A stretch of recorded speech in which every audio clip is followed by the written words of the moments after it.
تبعته مباشره للمغرب باش يدير طرابلس مع المدربين تماك. يعني خليت موريتانيا، خليت تونس، خليت ليبيا، وخليت مصر.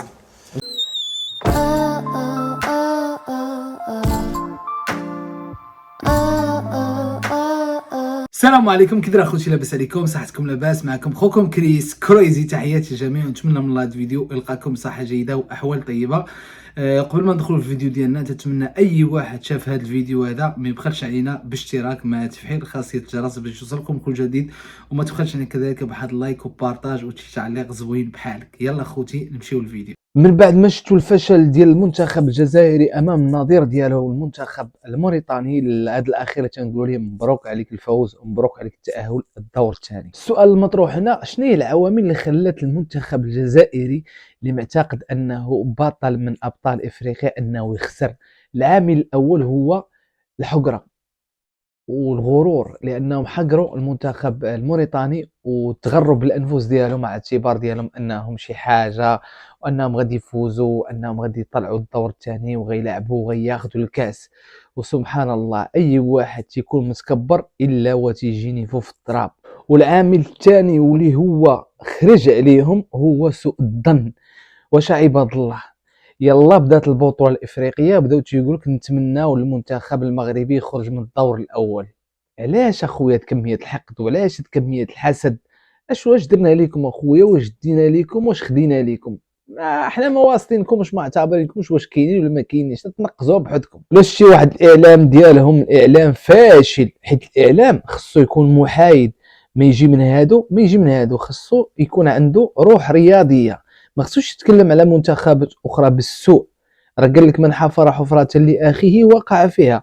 تمنيتوا المنتخب المغربي يطيح في الدور الاول، وليتوا نتوما اللي طايحين، واول منتخب تيمشي في حاله هما نتوما من الدور الاول. طبعا مالكم اخويا، تكيسوا على روحكم شويه ونساو عليكم المنتخب المغربي. المنتخب المغربي عنده الناس ديالو اللي يشدوا عليه، عنده الاعلام ديالو اللي يشدوا عليه، سواء خسرنا ولا ربحنا حنا بيناتنا، ما دخلكم الله في هذا الشيء. والغريب في الامر انهم خلاو باش يمشيو يكتشفوا نقاط الضعف ديال المنتخب ديالهم وعلاش خسروا، ويشوفوا شي مدرب اللي هو يكون عنده واحد الكفاءه، ويشوفوا لعابه اللي هما عندهم كفاءه ويصلحوا هذاك الشيء الاخطاء اللي داروا باش يبانوا في تظاهرات اخرى. لا، خلاو هذا الشيء ومشاو تدويو على المدرب المغربي الركراكي، وتدويو على ذاك اللاعب الافريقي بحال اللي هما مالين الشيء. ونخليكم اخوتي مع واحد الفيديو ديال الاعلام الفاشل تيتكلم على القضيه ديال والدي الركراكي واللاعب الافريقي.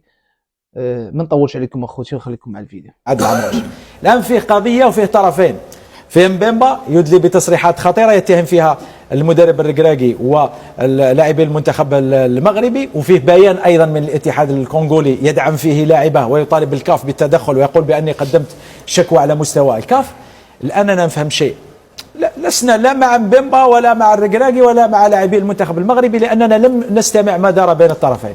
الكاف لديها ميكروفونات داخل ارضيه الميدان، لديها قارئي الشفاه، يمكن بكل سهوله ان تتاكد ما قاله مبيمبا او ما قاله الركراكي وما رد به مبيمبا. المهم في نهايه المطاف يجب ان تكون هناك عقوبه. لا اقول عقوبه على مبيمبا ولا أقول عقوبة على الركراكي وعلى لاعبي المنتخب المغربي، أقول يجب أن تكون هناك عقوبة.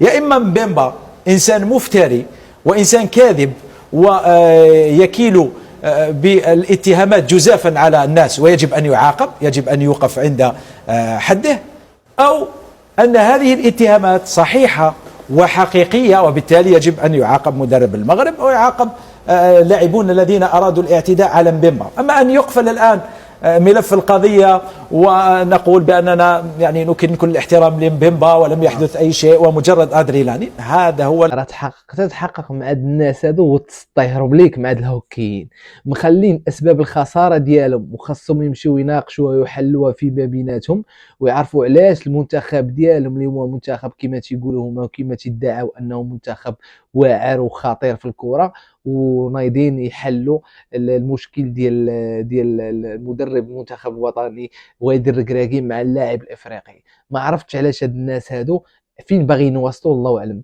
نكملوا اخوتي مع الذي لا يجب أن يكون من أجل تحقيق العدالة، مثلما حكمتم عادل عمروش وأوقفتموه ل8 مباريات وغرامة مالية لمجرد تصريحات. أتمنى الآن أن تفتح الكاف بسرعة فائقة، بسرعة فائقة مثل ما حدث في قضية عمروش، بسرعة فائقة يفتح ملف القضية. قلت وأعيد وأكرر، نحن لسنا لا مع مبيمبا ولا مع الركراكي، ولا نعلم إن كان مبيمبا صادقا أو كاذبا، ولا نعلم إن كان الركراكي صادقا أم كاذبا. فقط نقول الفاف إذا أرادت أن تحافظ على بعض كرامتها وبعض مصداقيتها أمام العالم وأمام الرأي العام، عليها أن تفتح تحقيق بأقصى سرعة وتبين للجميع من هو الصائب ومن هو المخطئ، من هو المعتدي ومن هو المعتدى عليه، من هو المفتري ومن هو المفترى عليه، وتخرج بقرار.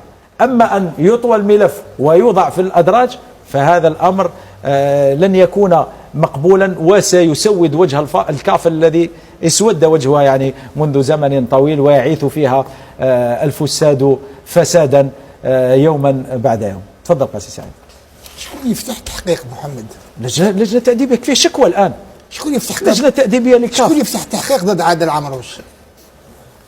ما هيش اللجنة، سي رئيس الجامعة المغربية هو اللي يفتح. تظن بلي رئيس أنت الخصم وأنت الحكم. ها النقطة اللي بغينا نسمعوا من قبيلة، الجملة اللي بغينا نسمعوها هي سمعنا دابا من هذا الشيباني، قال لك اسيدي شكون اللي فتح تحقيق ضد عادل عمروش؟ هو رئيس الجامعة الملكية لكرة القدم القجع. اش جاب لهذا لهذا؟ السيد دار واحد التصريح امام الصحافة تيبين فيه الكراهية ديالو المنتخب المغربي والمغاربة وعاقبوه عادي.